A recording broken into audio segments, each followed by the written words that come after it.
حج کا دوسرا مقصد، حج مسلمانوں کا عالمی اجتماع ہے۔ اسلام نے ایک نظام دیا،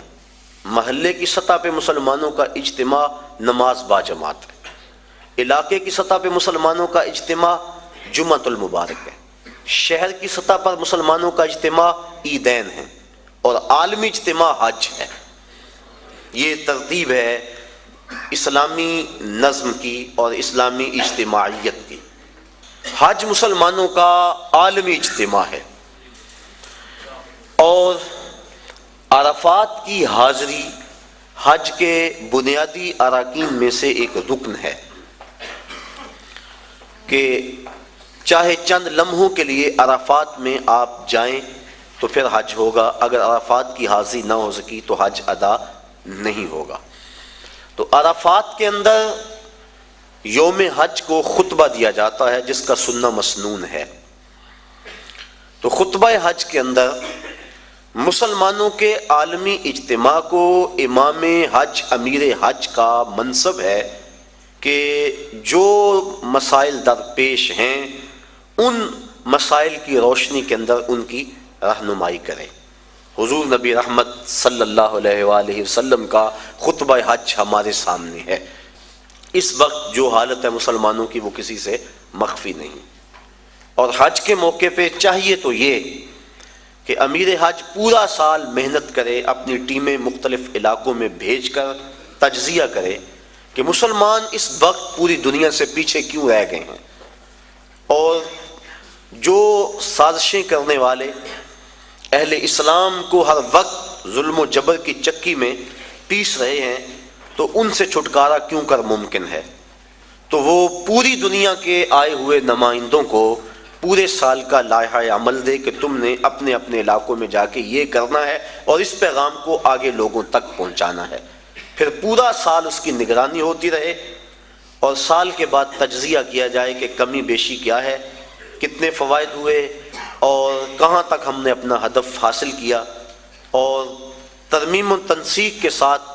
نیا منصوبہ، نیا لائحہ عمل لوگوں کے سامنے رکھا جائے، اور دنیا کے کونے کونے سے آئے لوگ حرم کے اس تحفے کو اپنے ساتھ لے جائیں اور پوری دنیا پر پھیلا دیں۔ جب سے برٹش گورنمنٹ کی نوآبادیاتی وزارت کے جاسوسوں نے سلطنت عثمانیہ کو توڑا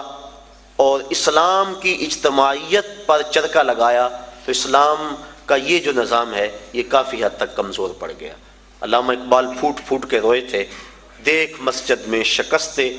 رشتہ تسبیح شیخ، اور بت کدے میں برہمن کی پختہ زناری بھی دیکھ، چاک کر دی ترک نادان خلافت کی قبا،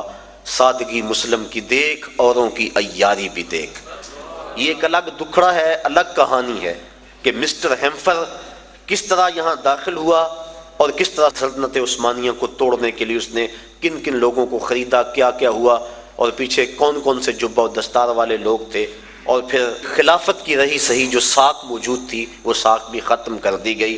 ورنہ یہ حال اس وقت جو امہ کا ہو رہا ہے، اگر سلطنت عثمانیہ موجود ہوتی تو جو بھی حالت تھی کم از کم یہ حالت اس وقت امہ کی نہ ہوتی۔ تو یہ باقاعدہ منصوبہ بندی کے ساتھ ایسا کیا گیا، اور اس وقت ہم پوری دنیا میں 56 ملکوں میں اور مختلف گروہوں، زبانوں، نسلوں، فرقوں میں بٹے ہوئے ہیں، اور ہماری طاقت یکجا نہیں ہو پا رہی،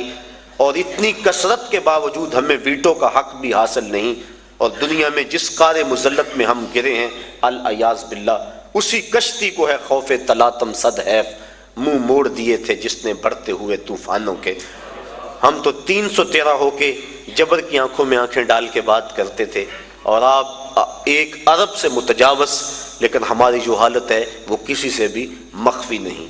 کابل میں، کندھار میں، تکریت میں، موصل میں، بغداد میں، القدس میں، کشمیر میں، آذربائیجان میں، بوسینیا میں، کسووا میں، جہاں بھی دیکھے مسلمانوں کا ہی خون بکھرا ہوا ہے، اور گوانٹا ناموبے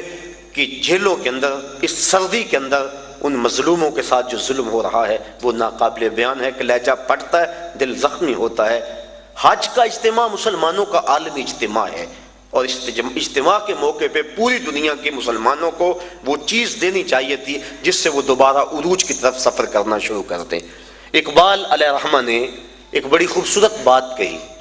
وہ کہتے ہیں اقبال کوئی پوچھے یہ زائرین حرم سے، اقبال کوئی پوچھے یہ زائرین حرم سے، کیا حرم کا تحفہ زمزم کے سوا کچھ اور نہیں؟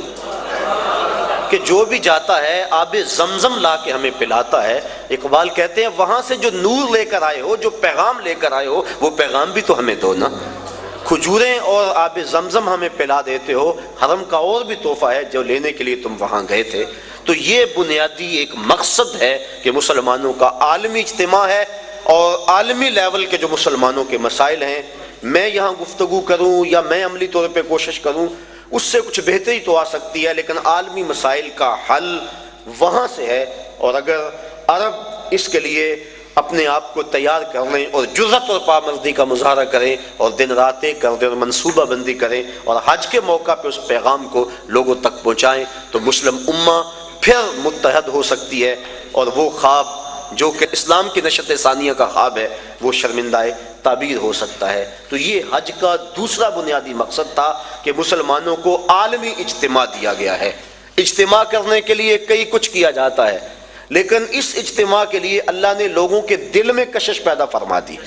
جب کوہ ابو قبیس پہ چڑھ کے جناب ابراہیم کو آواز دینے کے لیے کہا گیا تو عرض کی مالک میری نحیف و نزار آواز کہاں پہنچے گی؟